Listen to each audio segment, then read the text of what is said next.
Hi guys, welcome to Broke Teachers Travel. And welcome back. It's been a while. Yes, we are starting a new series and it is called Our Mount Rushmores Up.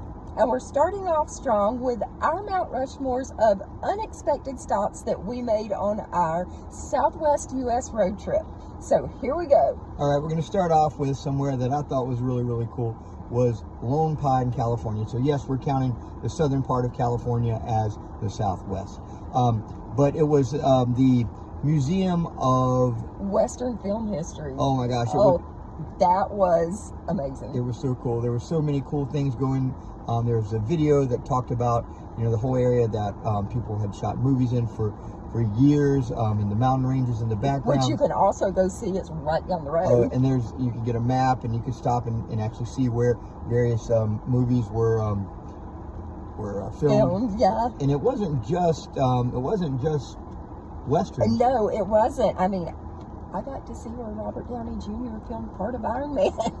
Tremors was also filmed out there, but so many Star Trek, Star Wars, yep, yeah, just all a of it. lot of really cool things, and they have a museum to that. But if you're a fan of westerns or anything like that, they had the stagecoach from Tombstone. They had artifacts from Roy Rogers and Dale Evans, Gabby Hayes, any of those. So that was a big surprise, and I was so happy we ended up going there. Yes, and another place that we went along the way was Winslow, Arizona. And of course, Jeff is an Eagles fan, so we had to go to the park. I mean, we just had to go see it.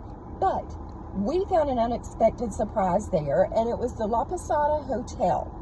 And this hotel was absolutely amazing, not just because of the architecture, which was incredible, but the people who have stayed there. Yeah, and one of the cool things, we were just talking about the architect, the designer, just amazing stuff. I was actually one of the first females out in that area to do so much along the train line, and you could actually stay in rooms where Albert Einstein stayed, Clark Gable. I mean, there were tons and tons of just really check out our video on that. It's really amazing. I'll drop a link below. It was a cool place. Yes, and the next one was one that my dad recommended. Yeah, we were out, just one of the cool things is just kind of Google where you're at and say things within 100 miles or whatever. Well, my father-in-law he said, hey, well, you guys are pretty close to that Barringer meteor canyon or crater, and I was like, oh, I've heard of it, but I didn't know it was here. I didn't even know it existed. And so we were able to go out there, and that was a really cool thing. They actually had was it like a Star Wars weekend or something going on there? Yeah. So they had some stuff for kids and things like that. But this thing is immense. They actually used to do astronaut training there, and a lot of really cool things to see out there. So that was really unexpected.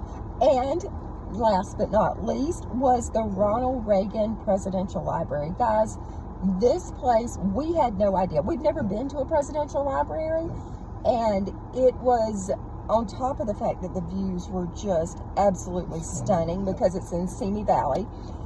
It was loaded with so much history and just amazing artifacts. It was so cool. And it was an interactive deal. There was you could actually, and it one of the cool things, it had the whole history of Ronald Reagan from his time as an actor, and the Newt Rockney story. You could actually do a little place where you green screen it, and then his time as governor, and then of course as president. There were so many cool things, and there was also a Star Wars. I guess that's a reoccurring theme out here. There's also with the whole Star Wars defense initiative that Reagan started, but they also had compared it with George Lucas, and there were some actual artifacts on loan there from the Star Wars movies, which were really amazing. Well, that's it for this episode, and we'll see you next time with our next Mount Rushmore. Tell us yours down below. What have you found on your road trips that surprised you? And drop it in the comments. And what's the suggestion of your Mount Rushmore? We travel all the time, and we were just sitting there trying to brainstorm, and I said, hey, why should we do all the work? Let some of our audience think, what is a Mount Rushmore of, say, hey, epic fails or epic successes or big surprises or things like that, because we'd love to hear from you. Yeah, drop it in the comments below. See you later, guys.